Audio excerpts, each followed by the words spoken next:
Alright, so it looks like we are about ready to go. We have Retroverse again, getting ready to do Felix the Cat. It's a game I haven't actually seen, so I'm definitely looking forward to this.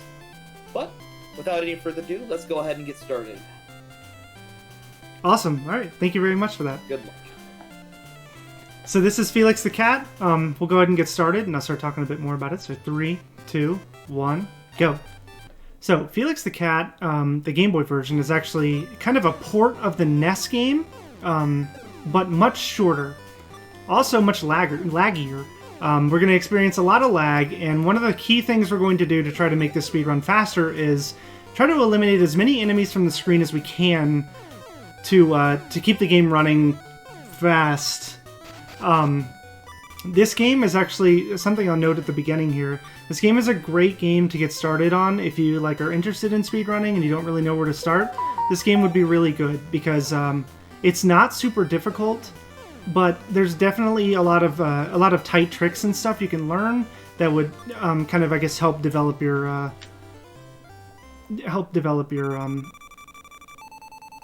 I guess speedrunning abilities or what you might need to get used to run some more speedruns. So to talk about the game, there are these tokens throughout the levels you're going to see. That's honestly, it looks like he's sad. It looks like a sad Felix face. But what we're doing is picking them up, and every 10, which you notice in the bottom right, I'm at 29 right now, I'm going to get an upgrade, and Felix is going to upgrade to like the next form, and it's kind of like Mario, you know. Your attacks change, and you basically get one more hit point, and if you get hit, you just go back to the previous version. You're going to see different, I guess, forms of Felix throughout the run, where sometimes he'll be flying, for example, or sometimes he'll be in a submarine you'll see later on. But other than that, it's kind of just a normal platformer that has shots, which kind of sets it apart from some other platformers, instead of just running and jumping like a Mario game. Just like that, I suppose I just talked through the entire first world, but that was the first boss. We're going to spam start to skip the cutscene, and now we're on to the first air level. So this has a different set of power-ups, but something to note is that the next time, I'm going to wait here. Fortunately, we didn't land on the platform to hit that cannon, so we're going to wait because the hitbox in those cannonballs are a little janky. But the next time we go to a level where Felix is the normal form, the one we just experienced on the previous level, we will continue to have the upgrade that we had. So the next time we encounter a level in the air, just like this one, we'll maintain whatever form of Felix that we are at the end of this stage. But overall, I'm actually doing some older strats for this because they're much safer. You'll see I previously had the record doing similar strats to this, and it's at some point earlier this year, a group of speedrunners came in, and one named J-Dude actually came up with some brand new strats that were really interesting. They it was almost like a minimalist approach, and I'll explain what that means in a second. And it really cut down the time on the end of stage fanfares. If you'll notice at the end of the stages, it counts down your time, and then it counts down the number of hearts you have in the bottom left, because over time your upgrade will kind of degrade, and you'll lose it if you don't pick up milk. Which milk you get when your coins hit 5, you'll get a milk. So that's kind of how you maintain your upgrade. Well, something we're going to try to do is optimize how we want to have the fewest hearts possible at the end of a stage, because it's going to count down less. And you know, the less we're waiting for the game to count down your points, the faster the run is.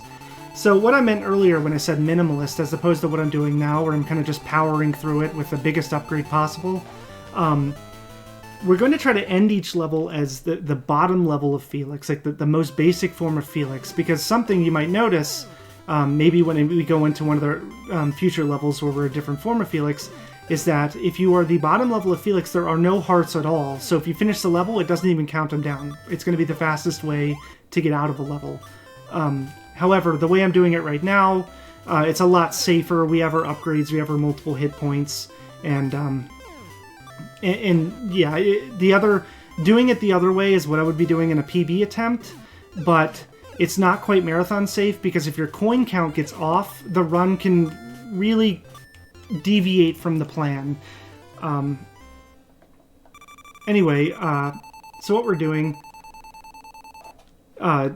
here is just kind of racing through. Sorry, I got a little distracted. Something to note too, and I haven't mentioned this yet. On the final upgrade, you'll see in the plane here, or in the artillery battery, on the previous stage. When we're in the final upgrade of Felix, we actually deal 2 damage with our attacks, where any of the other upgrades are only going to deal 1. So, that doesn't really matter on these little minion guys. They have 1 HP anyway. They just, you hit them and they die. On bosses, obviously that's going to make a huge difference because most of the bosses have 8 health, and the idea of hitting them only 4 times as opposed to 8 times is going to save a massive amount of time. So we're going to try to maintain our highest form of Felix as we can on the boss. If you notice, I've navigated this level and tried to keep as few hearts as possible, so I'm going to start blinking. It's trying to warn me I'm about to lose my upgrade. But we're going to try to time that perfectly at the end of the stage, where we have 1 heart left. So watch right here at the end, when it's done counting down these points, and then it's going to go to the hearts, it's going to be immediate. It's just going to go straight through it. Right there, it's gone. And that's one of the things you can do to save time in this game. It's trying to figure out what the most optimal route is to minimize that kind of thing. So this is the only stage we're going to see Felix on the raft. He only upgrades 1 time. He'll upgrade into a dolphin that shoots bubbles. We're going to try to get that here. There we go. And other than that, we're just going to try to navigate. What you can do, you can kind of use the momentum of the water, where you sink down into the water the higher you jump. So we're going to try to do that to avoid the platforms by going under them, and we're going to try to use the we're just going to try to avoid interacting with platforms. Basically, that's what it comes down to. But we're not going to see the dolphin again, but hopefully you enjoyed it. We're actually going to see another unique form of Felix coming up here, where we're completely underwater, and you're going to immediately start hearing this very menacing music. Like, I feel like Felix is in grave danger just being here. I'm not going to talk over it here for a second. See, it's just menace. Like I'm scared. I'm scared for Felix. Like, what's going to happen to him here? But something that's kind of unusual, I guess, with the turtle and the dolphin and the car that we saw previously, when you shoot, the shot will actually wiggle up and down, and it doesn't seem like that would be a huge impact, but it actually can cause some problems sometimes because the bubble or the whatever it is, can kind of wiggle above or below the enemy, and you end up missing the enemy, and it can put you in trouble. However, we got our Felix submarine. It's just a submarine of his head. And just like that, we're going to move on to the shrimp, who kind of looks like a chili.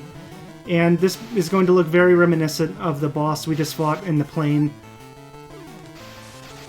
Something that's pretty cool about the bosses is when they come out of their iframes, they're immediately tangible. So if I shoot my shot early and the shot is within the boss when he comes out of his iframes, it immediately hits them. There's no delay with them getting hit. It's just immediate. As soon as their iframes wear off, they're hit. So we're going to try to hit them. We're going to try to time that correctly on these bosses to try and shorten the length that we're fighting them. So this is 5-1. It is the only stage on this world. It's just a 1-stage world with no boss. It's pretty odd. I believe we're going to the moon right now. As you can see, there are asteroids, or as I like to call them, meatballs, because they're just kind of meatballs. See? And then we have these little saucers that are being driven by Dragon Quest slimes. There's not a whole lot we can do to save time on this level, other than to try and manage the lag, which the best way to do that is to try to take out these slimes. However, they're really fast, and we really don't want to get hit because they're, like I mentioned earlier, there are no upgrades on this level. So if I get hit and I die, it's back to the beginning. And this is the only auto scroller, and resetting an auto scroller is less than ideal. Put it that way. But other than that, we're just going to be shooting meatballs, shooting Dragon Quest slimes, and trying to get through this level as safely as possible. There's a slime coming up here. and that's pretty much it. There's going to be one more meatball, and we are through. It's going to be 2 coins, and then a little bridge here, and then just like that, we're through the world. Now, because this is the last level in the world, there's going to be a cutscene, so we're going to need to be ready to spam start here. Alright, and we are on to 6-1. It's the final world.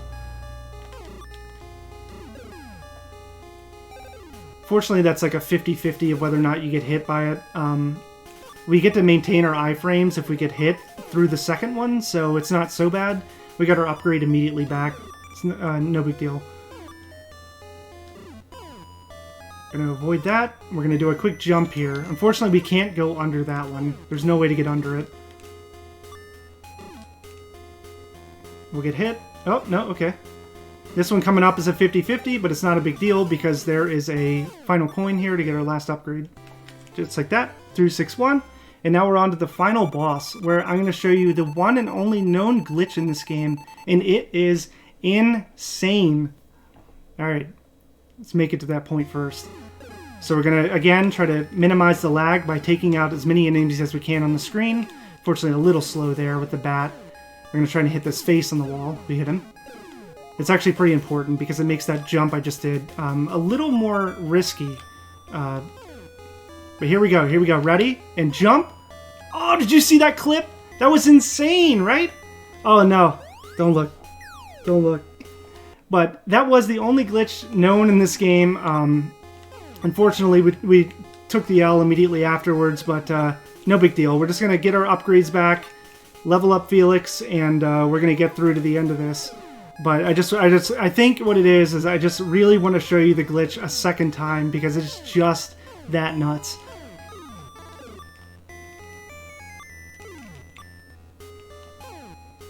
Alright, here we go. Yeah. Okay, so we're going to pick up these upgrades and try to get back to Big Felix. I don't believe it's possible for us to get back to the Artillery Felix by the end. So we're going to. There's actually a really nice little thing they did for players at the end of this stage during the final boss. So we're going to enter this last little bag, and we're going to be fighting the last boss. But if you notice, there's a bunch of bags in here, and if you go in them, there's a bunch of tokens, so you can get your upgrades back. There's like 3 of them in here. So if you're new to the game, or if you just want to play casually or whatever, there's a pretty good little safety there on the final boss. We need to hit this guy 8 times. He has 15 health. That's 5. Whoop. 6. 7. And that's time. 12 minutes and 34 seconds. So that was Felix the Cat. Yeah, hopefully you guys enjoyed that. It's like an abbreviated version of the NES game. I would definitely recommend checking out the NES game, but it is significantly longer. So thank you very much, everyone. I hope you enjoyed. Thank you, SpeedGaming. Very appreciative that you included me again this year. I ran Mario Land and Felix last year as well at the in-person event in DC, and it was a lot of fun. So hopefully you all continue to watch, continue to enjoy the marathon, donate, get some money in for the prize pool for the tournaments going on. Hope you all have a good night, and thank you very much.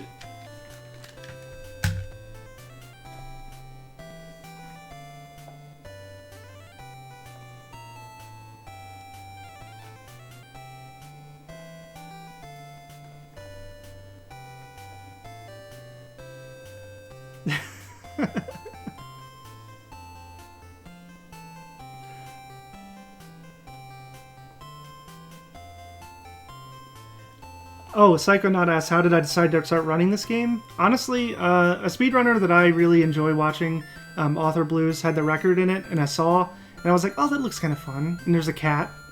I'll try it out.